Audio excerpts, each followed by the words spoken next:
So let's now look at some ways of changing our attitudes towards these students, because as we said, it's our attitude that permeates everything we do. It affects how we speak to them, it affects the words we say to them, it affects how we behave towards them, which in turn affects how they behave towards us. So if we're going to break this negative cycle, it's all got to start with us changing our attitude towards them.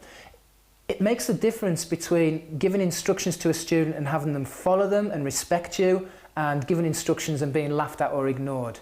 Some teachers can give a consequence to a student and the student will accept it and it will do its job. Other teachers can give that same consequence to the same student and they'll just be laughed at, ridiculed or ignored. So it's our attitude that kind of makes classroom management possible and also invisible. You know, you can go into a really good teacher's classroom and it seems like they're doing nothing really to manage the behaviour, and yet what's underpinning the behaviour in the classroom is this air of authority, this calm air of control, which the students respond to and respect.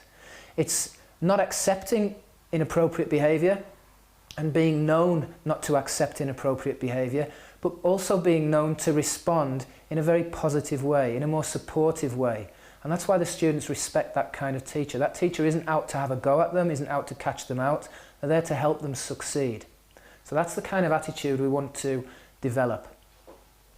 So, first is to make a subtle change in the way we view these students. If we see them as problem students, then we concentrate on what they're doing wrong. We concentrate on the problems that they cause us. So if we're saying, oh, he's a really noisy student, he's a really silly student, he's daft as a brush, he's always causing problems, he uses inappropriate language, there's a really disruptive student. We're always concentrating on the behaviour, and we tend to label students in terms of the behaviour.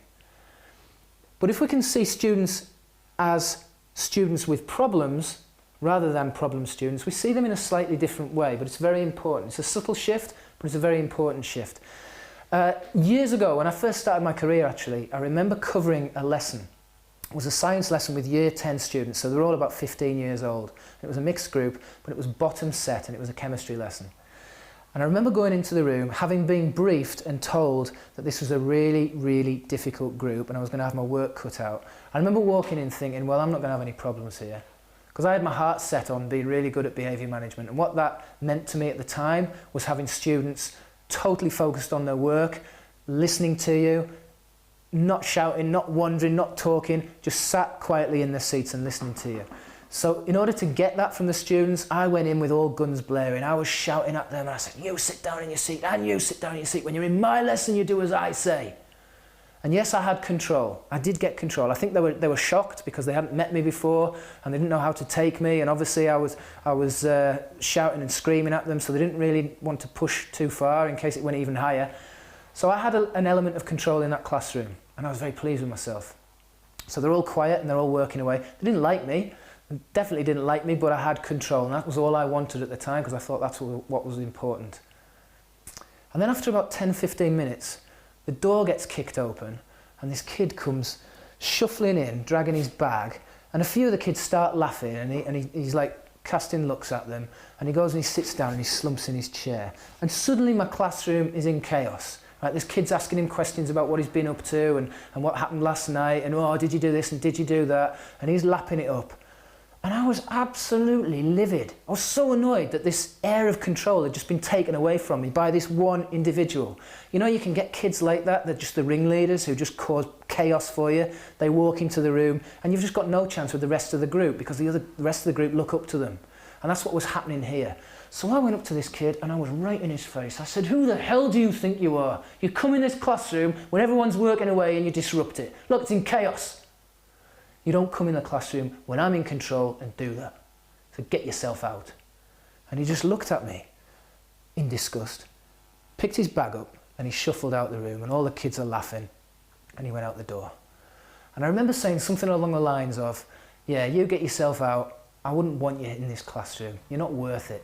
All these other kids are working. You're not capable of that. So just get yourself out. I'm disgusted with myself to be saying that, but that's something along the lines of what I said. And I remember as he left the room thinking, and the rest of them started shrinking back then and getting on with their work. And I'm looking at them, giving them dagger eyes. And I remember thinking, yeah, I've got this cracked. I've got control. This is supposed to be the hardest group, and here I am, I've got total control in this room. Even the real troublemakers can't cause problems. I was so pleased with myself.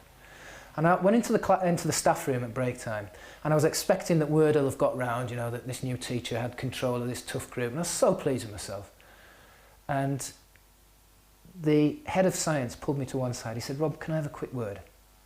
I said, "Yeah, sure," thinking that I was going to get some praise. And I walked into his room. He said, "Listen, I need to have a quick word with you about Stephen, the kid who came in late to your lesson." I said, "Oh, yeah, I sorted him out. I don't know where he went after that, sorry, but he came in and he caused problems, so I just got him out. Oh, that was the right thing to do. Listen, there's something you need to know about Stephen. His mum died last week, and we've found out that he's actually being abused by his father." Now, in that instant, as I'm sure yours has just done, my impression of Stephen and my impression of my own behaviour just changed completely. I was horrified by what I'd done, by what I'd said, and I felt nothing but sadness for this boy, a little boy. You know, he's 15 years old, he's just a kid, and he's going through hell. And I have to say, I went and found him a few days later in the corridor, and I remember going up to him in the corridor, and I wanted to apologise to him. And as I went up to him, he actually cowered away from me. He actually cowered in the corridor, and I felt horrified. I felt awful.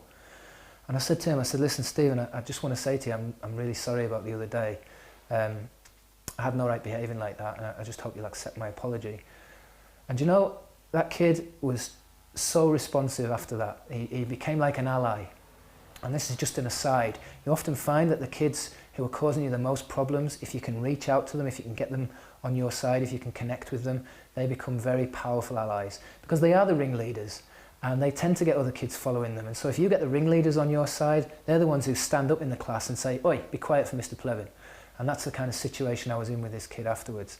But anyway, that's an aside. So what I'm saying here is, if you can make a subtle shift in your thinking about these kids and see them as kids, you know, they're kids with problems. There are things going on in their lives which are causing them problems. Now, it might not be as extreme as Stephen's situation. It might be something that we consider to be totally irrelevant and just of no consequence whatsoever. You know, a kid's lost his pen and he's going mad for his pen, and he stole my pen. And to us, we're like, it's a pen, get over it, come on, get on with your work. But to that kid, it might have been given to him by his father, who he only sees once every 6 months. Or it may be something else that's completely irrelevant to the lesson, but to them it's so, so important. And remember that they are kids, they haven't learned how to control their emotions yet. You know, that they're out of control because inside they're out of control.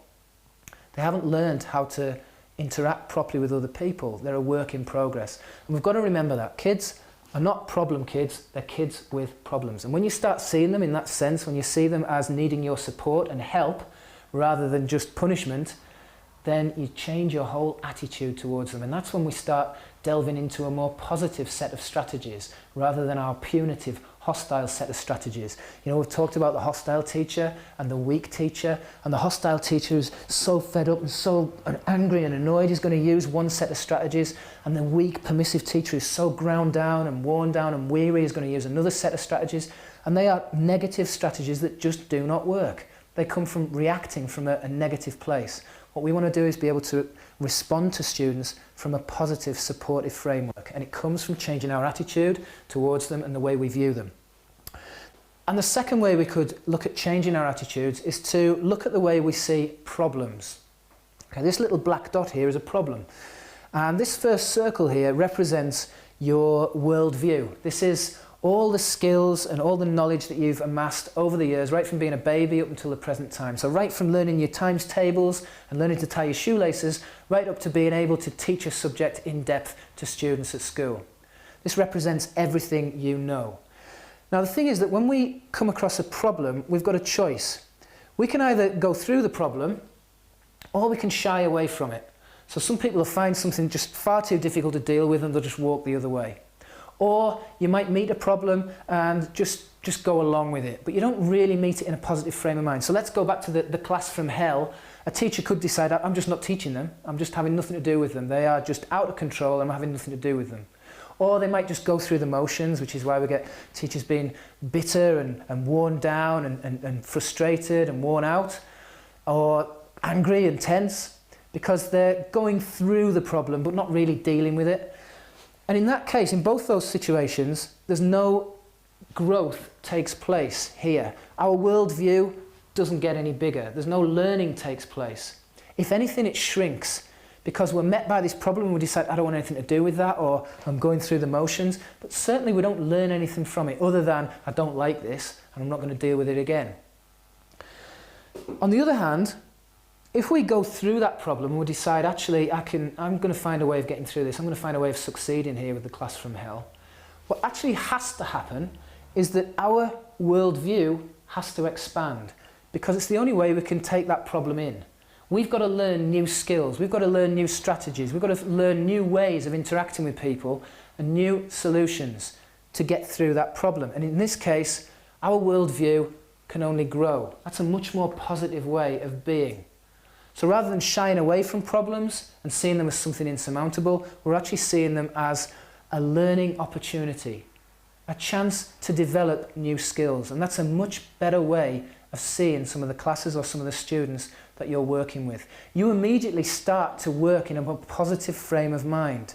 You immediately start to deal with students using your positive strategies rather than your negative strategies. This bag of tricks here that's made up of your negative strategies, this comes from being in a position of anger and frustration, or a position of being ground down and frustrated and worn out.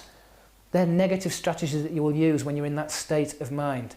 But when you're in a more positive state, when you're saying, actually, I'm going to find a way of dealing with this, then you've got a much more positive bag of tricks to use. And that's what we want to start doing. The third is to just basically work on ways to reduce stress. And this works both ways, because the more you can actively start to reduce the stress you're facing and increase your skills in dealing with stress, your capabilities to deal with stress, then the easier it gets, obviously, to deal with the problems that you're facing.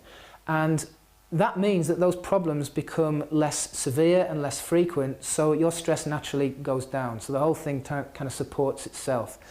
We'll deal with reducing stress in a later video because it's quite a huge area. Okay, so a couple of ideas there for changing our attitudes towards our challenging students. Thank you.